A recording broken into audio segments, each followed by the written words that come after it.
Bonjour à tous, on se retrouve aujourd'hui pour un nouvel épisode d'Héritage de guerre. Héritage de guerre aujourd'hui s'installe au musée de la Libération de Cherbourg pour vous faire découvrir son port et nous allons ensemble partir à la découverte de son histoire et surtout partir à la découverte de notre invité du jour. Événements, musées, monuments, actualités, podcasts.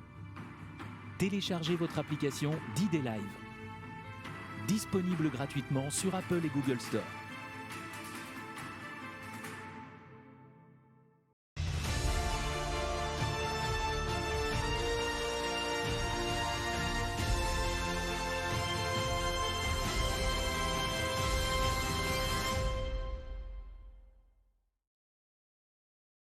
On se retrouve au sein du musée de la Libération de Cherbourg. Pouvez-vous vous présenter pour commencer cette émission Héritage de guerre ? Oui, alors je suis Benjamin Donnet, cofondateur des Picketsmen, un groupe de reconstitution et de recherche basé sur l'histoire de Cherbourg durant la Seconde Guerre mondiale. Donc on va commencer la première partie de l'émission. Donc ce port avait-il un rôle stratégique avant 1939 pour l'armée française ? Oui, avec la présence de la marine et sa position avancée dans la Manche, elle a cette vue stratégique de surveillance de la Manche et aussi l'entretien et la construction de sous-marins pour la marine française. Ce port de Cherbourg était-il principalement militaire ou commercial ? Les deux, il y avait aussi également des liaisons transatlantiques, une activité transatlantique à Cherbourg. Au début du siècle jusqu'à, par exemple, la construction de la gare maritime dans les années 30. Et Cherbourg se développe autour de cette activité-là. Donc j'imagine que le port de Cherbourg, on a senti l'armée allemande arriver sur nous. On a un port qui est protégé par une rade. Quelles étaient les infrastructures à l'époque de protection pour protéger ce port ? Alors comme vous l'avez dit, il y a une rade artificielle, la plus grande au monde à l'époque. Et déjà sur cette rade, il y a ces forts qui sont équipés avec de l'artillerie lourde pour protéger en cas d'invasion venue de la mer. Mais côté terre, Cherbourg se repose aussi sur un plan qui date déjà de 1905, avec une ligne de défense dans l'intérieur des terres de 40 ans jusqu'à Barneville. Et déjà à l'époque, l'idée d'inonder les marais de 40 ans pour ralentir une troupe venant des terres. D'accord, donc on va tout de suite passer sur la partie 2 qui concerne donc, ce port pendant le conflit 39-45 et pendant l'occupation allemande. Donc comment les Allemands ont-ils utilisé le port ici de Cherbourg pendant l'occupation ? Au début, ça aurait dû être l'une des bases de départ en cas d'invasion de l'Angleterre par les Allemands, l'opération Silouis. Ça va vite être ajourné avec l'échec des Allemands. Et ils vont se tourner vers, donc du coup, comme la marine française, vers la surveillance de la Manche. Il va y avoir des Schnellboot, des torpilleurs rapides qui vont être basés et des torpilleurs mouilleurs de mines notamment. Le port de Cherbourg, on le sait, il est très grand en Normandie. Pouvez-vous nous indiquer quel était son rôle stratégique pour les Allemands ? Alors du coup, elle abrite, comme je l'ai dit, les Schnellboot pour le contrôle de la Manche. Il y a aussi toute la partie état-major de la Normandie, de la Kriegsmarine qui s'est installée à Cherbourg, le 6 commandant. L'arsenal va être aussi utilisé pour tous les ateliers de maintenance de la Kriegsmarine, pour l'artillerie, les batteries de côtières un peu partout en Normandie, la réparation aussi des bateaux de la Kriegsmarine. Donc ici, on est venu bombarder ce port de Cherbourg. Quelles ont été les forces alliées qui ont participé à la libération du port de Cherbourg ? Il va y avoir tout le 7e corps qui va être lancé sur Cherbourg.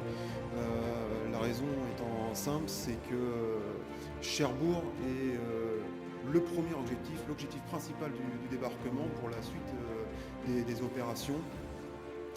Et il y a déjà du retard. Cherbourg a dû être pris à jour J plus 8 et utilisable à jour J plus 11, qui est très court. Mais il y a du retard, les Allemands résistent dans la péninsule cherbourgeoise. Et en même temps, la tempête du 19 balaye un des 2 ports artificiels et ça devient urgent. Tout le 7e corps est envoyé, ce qui représente 3 divisions d'infanterie, la 4, la 9 et la 79e division d'infanterie américaine. Et pour aider face justement à l'artillerie côtière de toute la festoune Cherbourg, une task force composée de 2 cuirassés et de croiseurs, et en même temps envoyée côté mer pour aider les troupes au sol, plus bien évidemment un bombardement massif des positions allemandes juste avant les opérations terrestres. Ouais, parce que je l'imagine bien, les Allemands n'ont pas donné le port aux Alliés, ils l'ont sûrement saboté.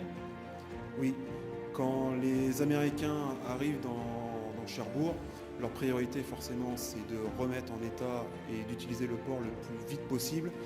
Et ils vont faire le constat qu'il n'y a pas un seul quai ni aucune installation portuaire qui est utilisable. Les Allemands ont littéralement détruit tout dans le port et ont entravé tout ce qui était possible par des épaves qui ont été coulées ou même le mouillage d'énormément de mines. Donc une fois les Alliés ici à Cherbourg, il aura fallu du temps, j'imagine, pour reconstruire des quais, pour reconstruire ce port de Cherbourg et pouvoir accueillir toute la logistique qu'on connaît à l'époque. Oui, il va falloir des mois avant d'atteindre l'objectif qui avait été donné par les Alliés de logistique de tonnage. Il faut tout reconstruire et pourtant ils vont réaliser l'impossible.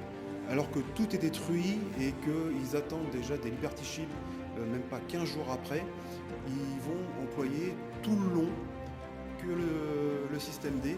Les Liberty Ships qui arriveront 15 jours plus tard seront débarqués avec une noria de Juke sur la plage Napoléon, maintenant le port de Plaisance, et avec des systèmes d'appontement en bois et de récup, ils vont refaire tout le port de Cherbourg jusqu'à multiplier par 10 la capacité d'accueil de Cherbourg et à la fin de la guerre par 25 le transit de fret possible à Cherbourg. Donc les combats se sont menés ici à Cherbourg, la population était ici, on n'a pas évacué la ville. Comment a-t-elle vécu, a-t-elle perçu ces bombardements alliés et la libération du port de Cherbourg?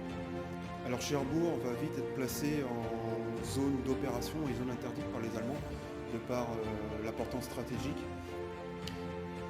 Du coup, au fur et à mesure de la guerre, jusqu'en 1944, les autorités allemandes vont demander à évacuer les personnes et les commerces et les entreprises inutiles et vont donc du coup garder que ce qui est essentiel pour eux dans la ville. Donc au final, la ville est plus ou moins vidée quand les Américains, même s'il reste encore des civils, une grande partie s'est déjà réfugiée dans les campagnes ou un peu plus loin. Donc on va partir sur la partie 3, donc, qui est l'après-guerre. Les Alliés ont laissé ce port aux civils. Dans quel état était-il?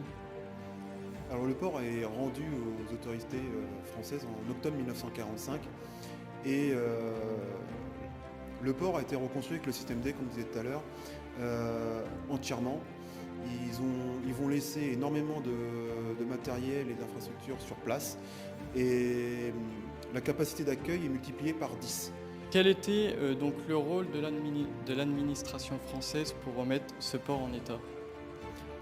Elle va certainement coordonner le passage de ces appontements en bois provisoire en quelque chose de plus solide. Le quai de France va être reconstruit alors qu'il était provisoire et le plan Marshall, comme partout en France, va servir à reconstruire de manière pérenne tout le port de Cherbourg et retirer tous ces systèmes provisoires.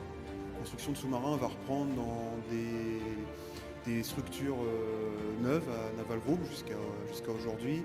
Un port de plaisance va voir le jour à la place de la plage Napoléon. Et le terre-plein des miels qui avait servi aux Américains pour du matériel ferroviaire qui avait été complètement réaménagé va lui aussi se développer encore après la guerre et devenir ce qu'on connaît maintenant avec toutes les industries qui sont installées. D'accord, donc merci d'avoir participé à cette émission Héritage de guerre sur le thème du port de Cherbourg. Donc merci d'avoir participé, merci aussi également à votre association qui est Pickets Men. Je tiens aussi à remercier donc Gaëtan qui est derrière la caméra et je tiens surtout à vous remercier d'avoir regardé cette vidéo. À bientôt. C'était votre programme avec notre partenaire majeur.